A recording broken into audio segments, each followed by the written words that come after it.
According to author David Robson, we're not always as smart as we think we are. Psychological research suggests that greater intelligence, education, and expertise might actually amplify our errors.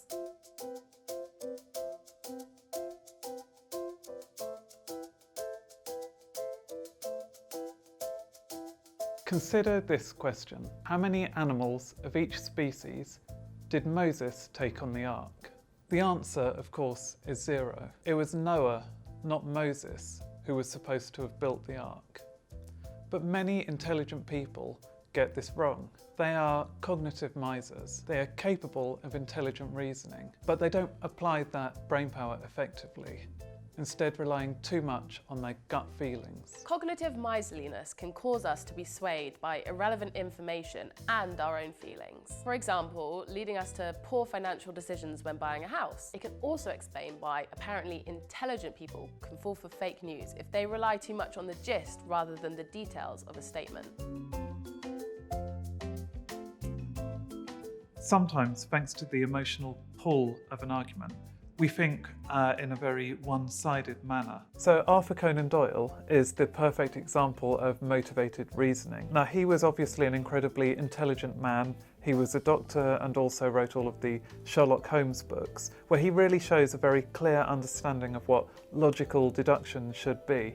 But in his own private life, Arthur Conan Doyle was not nearly so rational. He had a very strong emotional belief in spiritualism and often visited fraudulent mediums. Now, Arthur Conan Doyle's friends, which included Harry Houdini, the illusionist, often tried to persuade him that he was wrong and to show him the evidence that he was being scammed by these people. But Arthur Conan Doyle just didn't believe their arguments. So, for instance, he would try to bring in the latest physics on the electromagnetic field to explain how fairies might exist but just appeared in another wavelength. You may not believe in fairies, but motivated reasoning can lead to polarised political views. It may also allow you to rationalise poor business ventures or a failing love affair. You may hope that education or professional expertise would protect you from error, but these can also backfire. After years of experience in a job, experts, for instance, might begin to act on autopilot, and that automatic decision-making can sometimes miss vital information. This may explain a terrible case from 2004 when a man called Brandon Mayfield was accused of conducting the Madrid bombings. Now, Brandon Mayfield had not left the USA during that time, and yet the FBI's fingerprint examiners still accused him of the crime. The Spanish police had found a fingerprint on a plastic bag near the scene of the crime. Now, the FBI had put that into their computers, and they had found about 20 candidates who might have made the match. And when they looked at Brandon Mayfield's, they were sure that they were identical. Yet when you look at the fingerprints, there are actually some very important differences that they had completely missed. But thanks to the curse of expertise, they were susceptible to confirmation bias, so they only saw the bits that matched and were completely blind to the bits that didn't match.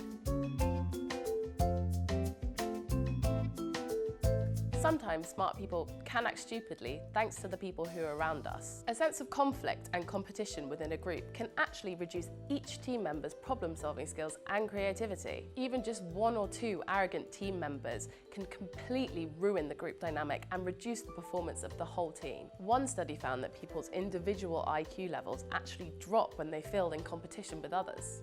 Just think of Iceland's victory in the 2016 Euro Championships. Now, Iceland is a tiny country compared to the rest of Europe. It really doesn't have a huge pool of talent, and yet they performed extraordinarily well. And in fact, they humiliated the England football team by defeating them despite all of our really top-tier players. Now, this is an example of the too much talent effect, because England, with so many star players, really struggled to have a cohesive group dynamic there were too many egos vying for attention. Luckily, there are things that you can do to avoid these thinking traps. For example, you can try arguing against yourself. Consider your initial gut reaction and then deliberately try to think from the opposite point of view. Another technique you can use is called self-distancing. Step out of your shoes for a second and think about your issue from an outside perspective. Or you might try mental time travel. Imagine yourself in a month or a year's time looking back at your decision. Lastly, why not try fine-tuning your emotional awareness? Being able to label our feelings helps us to control them. Various studies have shown that this simple technique has actually reduced emotional responses and made people less biased. Thanks for watching. Don't forget to subscribe and click the bell to receive notifications for new videos. See you again soon.